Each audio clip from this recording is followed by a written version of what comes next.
David, if you want to go ahead, and Irene, go ahead, start recording. You just start with the introduction.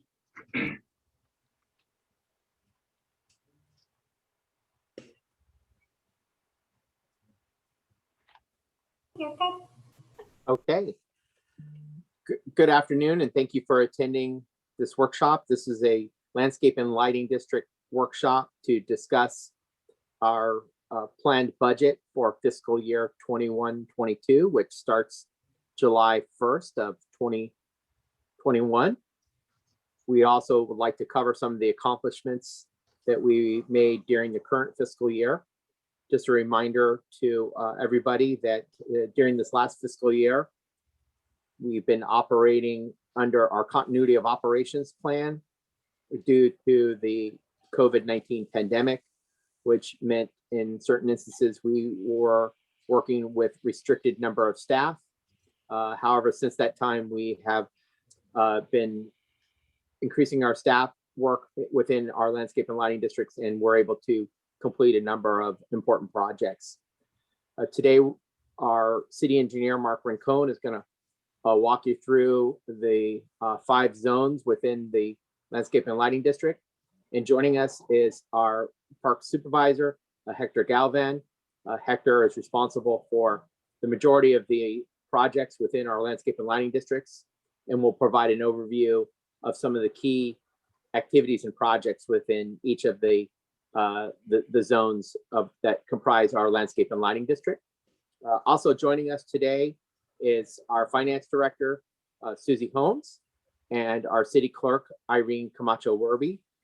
Susie Holmes is actively preparing the budgets that will be part of the city's annual fiscal year budget. And your input on proposed activities and projects within the zones is important for the development of our budget process. So we'll look forward to your presentation. Mark Rincon, I'd like to turn it over to you. All right, well, thank you very much, David. Irene, if you wouldn't mind pushing for the next slide. So the purpose of the meeting, the Cloverdale Lighting and Landscape District is required by the California Streets and Highway Code to present an annual budget to the City Council for approval. Approval of the annual budget will authorize the city to collect assessments, which will be part of the fund to maintain the improvements in the district for fiscal year 21-22. Each of the district's budget is developed by taking into account several factors, including the cost of services, the number of parcels, and the assessment category, and the amount of project surplus, deficits in the district fund balance at the end of the current fiscal year. The proposed budget is being presented today. Irene, you can give me the next slide, please. So here's a summary. The Lighting and Landscape Act was created in 1972. And then this legislation under the Streets and Highway Section 22500 allows local government agencies to form LLADs, or Lighting and Landscape Maintenance Districts, for the purpose of financing the cost and expense of landscaping and lighting public areas. Next slide, please.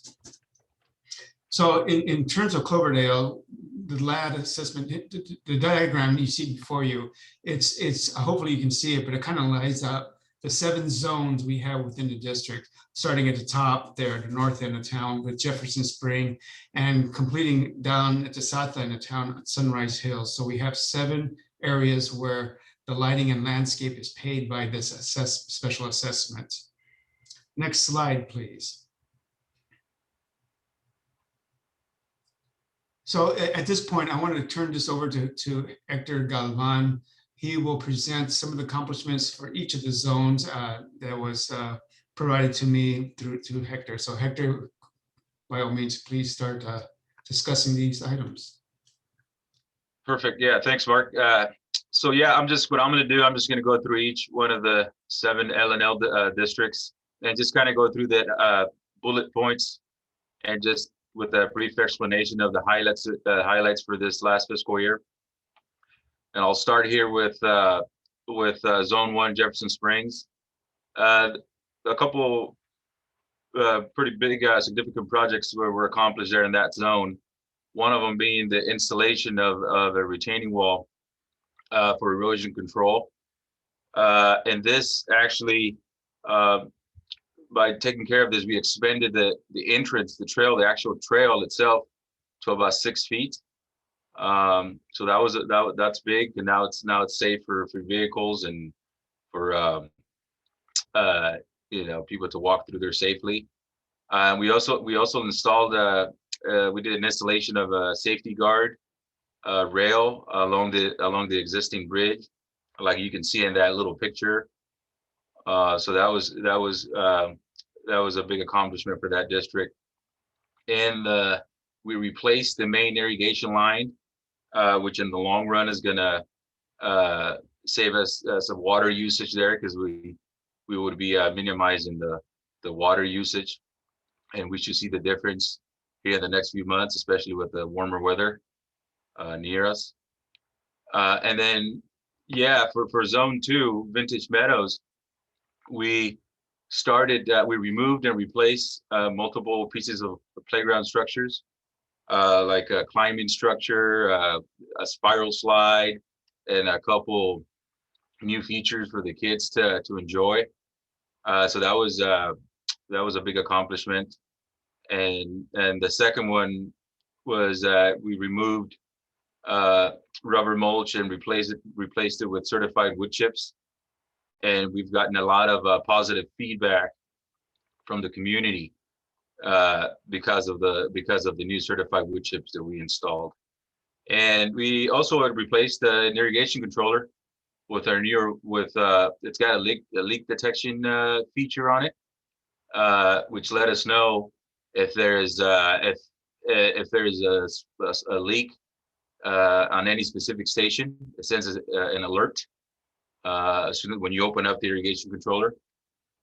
So that's also a big. My goal is to eventually, here in the next year or so, replace all our irrigation controllers with features like that. And we can change the. There we go. And over to zone 3, you can see on the picture we removed struggling ornamental plants that would otherwise would have to gotten removed in the next couple of years. Some of these plants have met their life expectancy, and so we also modified irrigation to allow for less water usage. And one of the reasons why we were able to reduce the water usage in that area, it's for the same reason that we removed a lot of struggling plants in those specific areas. What we went back and we did was capped off some of those sprinklers, which is a lot for those specific zones. So, and some of those sprinklers have a 1-inch inlet. And as you see in the reports, I don't have them with me now, but we were able to reduce the water usage significantly there the last year. And yeah, weed abatement, we've been a little bit more proactive with weed abatement, especially with the drought and the fires that we experience. So we've been staying on top of the weed abatement and mowing and for that area. So it's been pretty successful there. And Hector, yeah. Can you touch on for the community, touch on the transition from synthetic herbicides to organic herbicides and how that affects your management of the vegetation particularly in zone 3? Yes, thank you, David. Yeah, it's definitely a challenge. The difference between organic herbicides and glyphosate-based type products is tremendous. For instance, for example, we would normally spray herbicides or glyphosate type products once a year, and with organic herbicides, we have to spray 3 or sometimes 4 times, which makes it difficult and challenging to keep up with the weeds. So that means more labor goes into it. The cost per organic herbicides than glyphosate is a lot higher. And what we've been doing, focusing on using organic herbicides, but at the same time, focus more on mechanical weed abatement strategies to tackle some of these weeds by hand, which creates more labor. So, and that's it for that one. At Zone 5, Ioli Ranch is a small little area there. The biggest highlight there for that district was we were able to locate a pretty significant irrigation leak, and which saved, and it's going to in the future is going to save some significant water usage.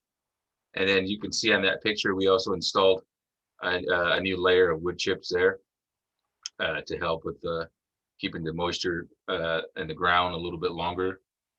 But yeah, that district is, like I say, it's a small little district, and it's looking pretty good actually right now. And then for zone 6, Brookside Terrace, we performed some repairs to the park drain to avoid flooding. The way the park was designed, they installed a type of it's not a French, but it's a type of drainage system through the middle of the lawn.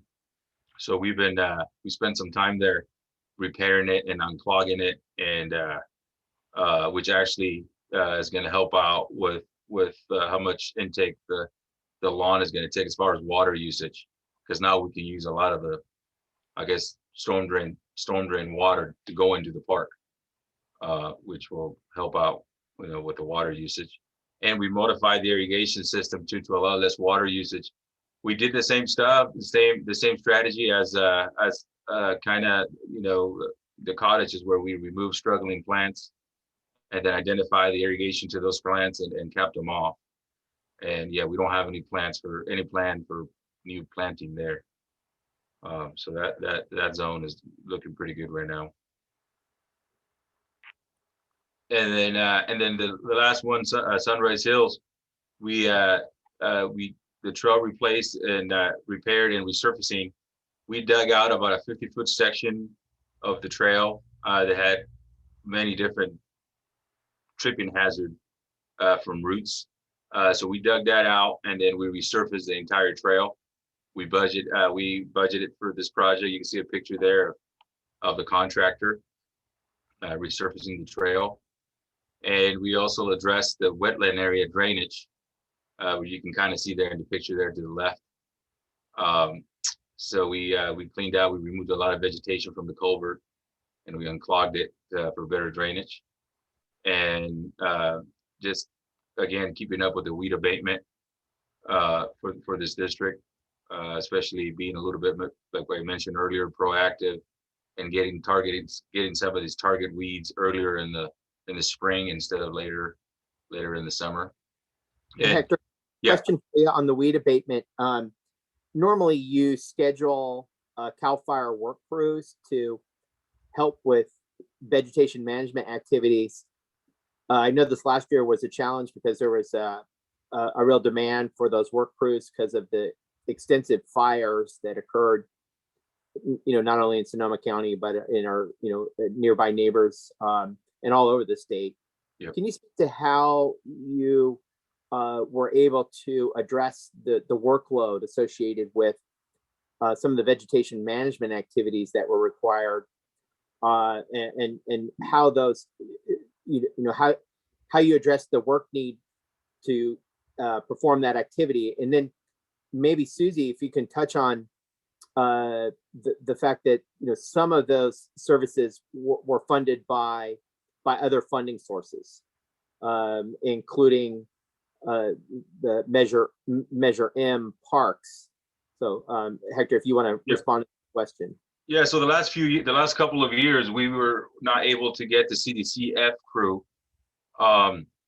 We would normally get them for 6 to 8 weeks at a time, and they would mainly focus.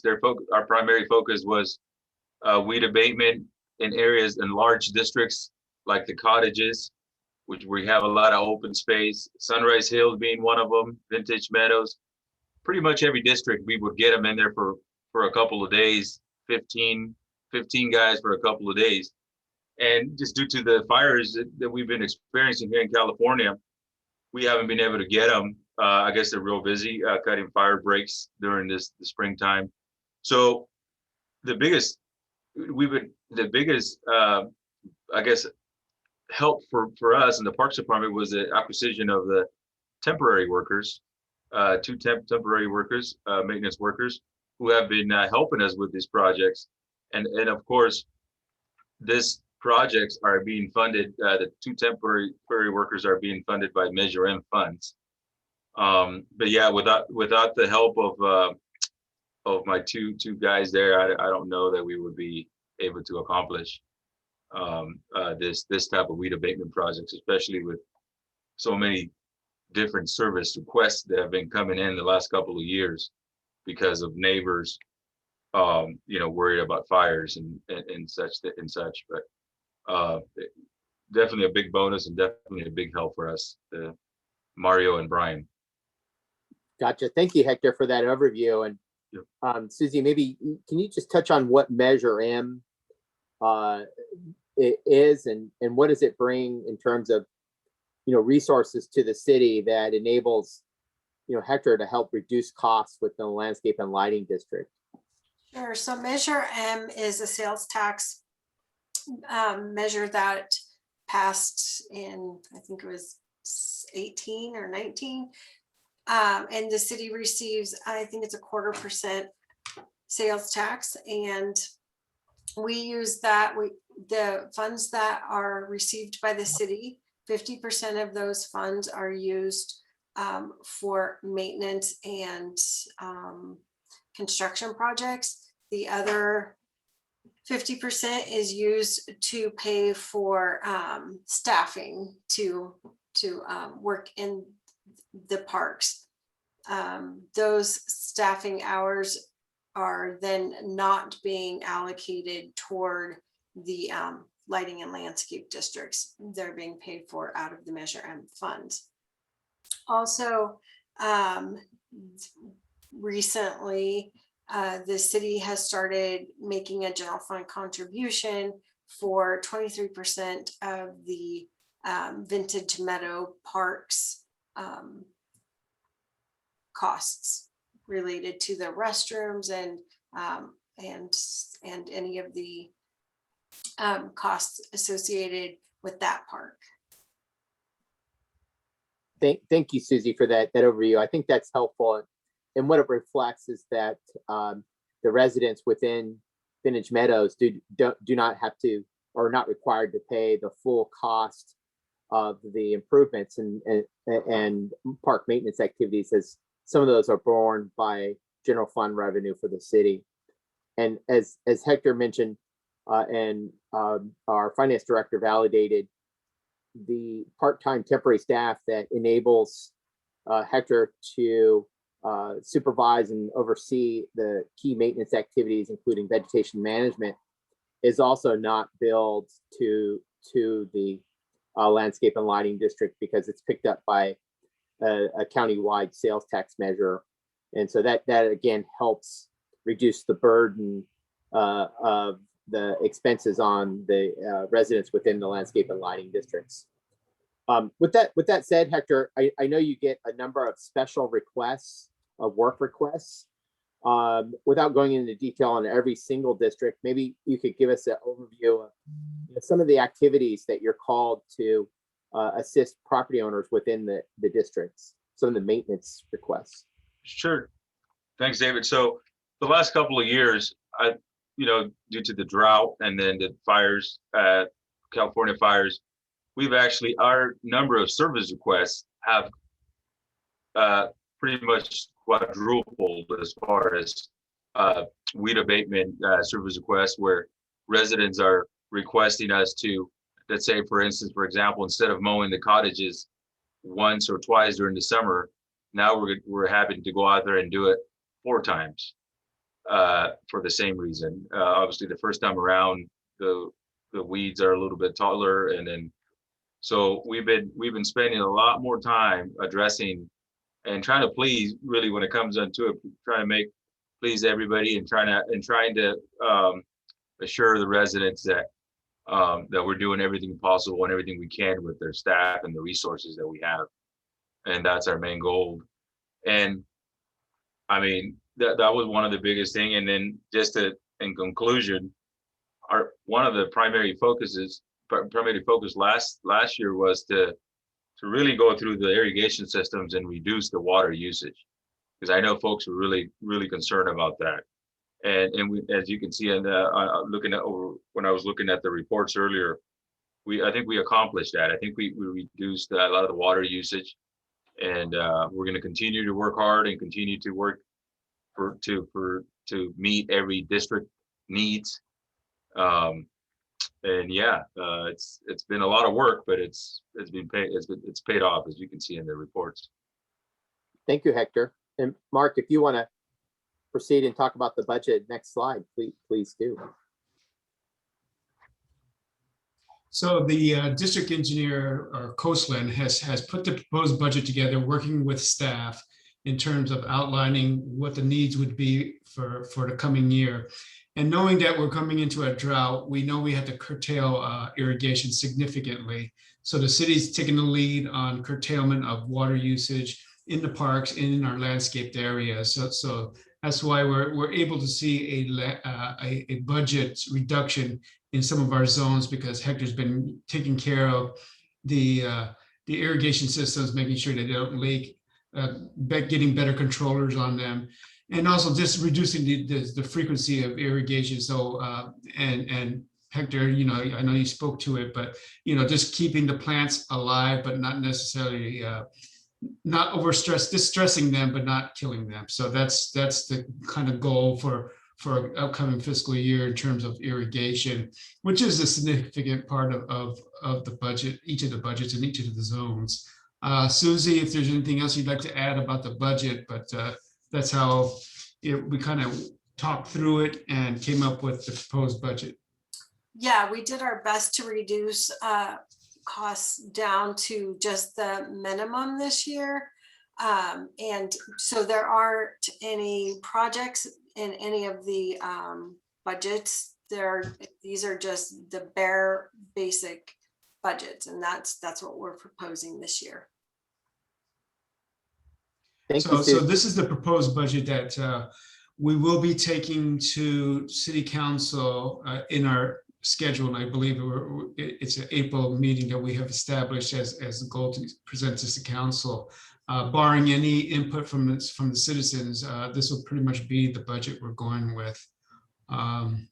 Again, you know, we'll keep it posted. We will post separately, so if you want to look at the numbers, you can take a look at them and dive a little deeper. But the budget has been established and working through our own internal processes. If you want to flip to the next slide. And so just some of the budget highlights, of course, and Hector, maybe you want to speak to these, because most of the budget items that you kind of controlled were as a result of Hector's good ideas and his efforts. Thanks, Mark. Yeah, so the budget highlights, like we touched on it a little bit earlier. The removal of struggling plants was the biggest, one of the biggest highlights, because then we would go back and reduce the water irrigation schedule to those specific areas. So the landscape strategy, of course, we don't have any plans to plant.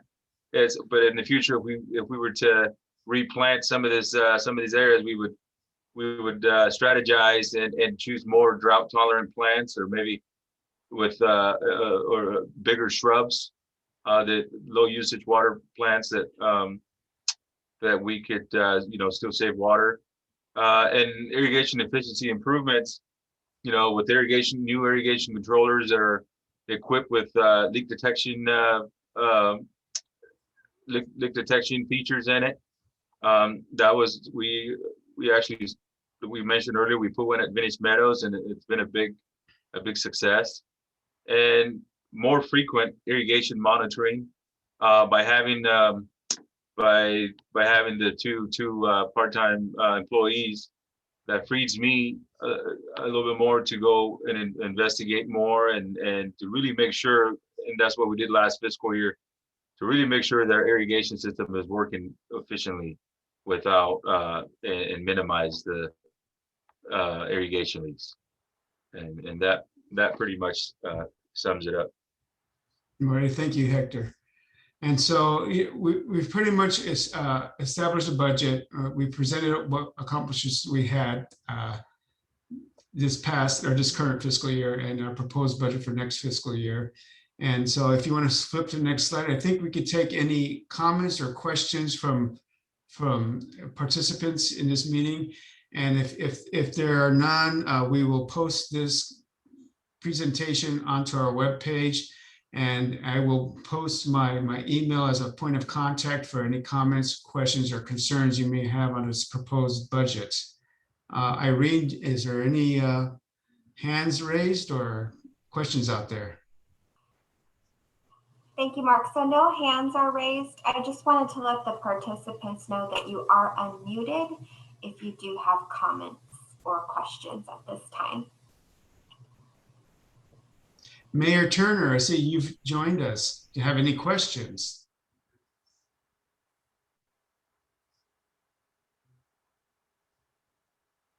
Okay. Well, seeing that there's no questions out there, I hope our information that we presented today was informative. Again, the budget is a draft budget. I would love to hear any questions or comments or concerns that you may have on our proposed budget. The schedule is to bring this to City Council, where again, input would be welcome at that point as well. But the schedule is that we need to have the approved budget in our system as we come into the overall budget for the city in the whole city. You know that we have our fiscal year ending here at the end of June, so City Council will be approving the budget citywide, but especially specifically the lighting and landscape district budget. So David, any closing remarks? Yeah, thank you, Mark. And I want to say thank you to both you and Hector and Susie for your work on the budgets and the work plan for next fiscal year. I want to acknowledge the work of Hector and the Parks team for completing the projects that they shared with the community last year that they would complete, during the current fiscal year. I think we delivered on the promises that we set forth in the budget, and in particular with the goal of course, addressing any safety issues with the improvements at Vintage Meadows Park and the playground, but also the trail system and the trip hazards at Sunrise Hills. And so that's a real key focus for us is making sure that we continue to address safety issues, but also work very diligently to address the needs of the community in the way of vegetation management. Of course, there's also a significant safety factor there with addressing fire hazards, but also maintaining the aesthetics of our districts so that it supports the property values for our residents. As you see, we're bringing forward proposed assessments this year that are reducing or are reductions in 5 of the 7 zones. So we're very cognizant of the financial impacts of the assessments, and we've made every effort to bring in a budget that addresses some of the economic concerns of our residents. And I know our team will work hard to again continue maintaining the districts to high standards. Your comments and your feedback on this presentation and the preliminary engineering report are welcome, and we encourage your participation in the council meeting where the preliminary report will be reviewed by our city council. And we very much appreciate any feedback or comments or questions that you may have about that plan. So thank you for joining our workshop today. And if, of course, there's any other questions, Irene, feel free to share with us any questions or comments you have now.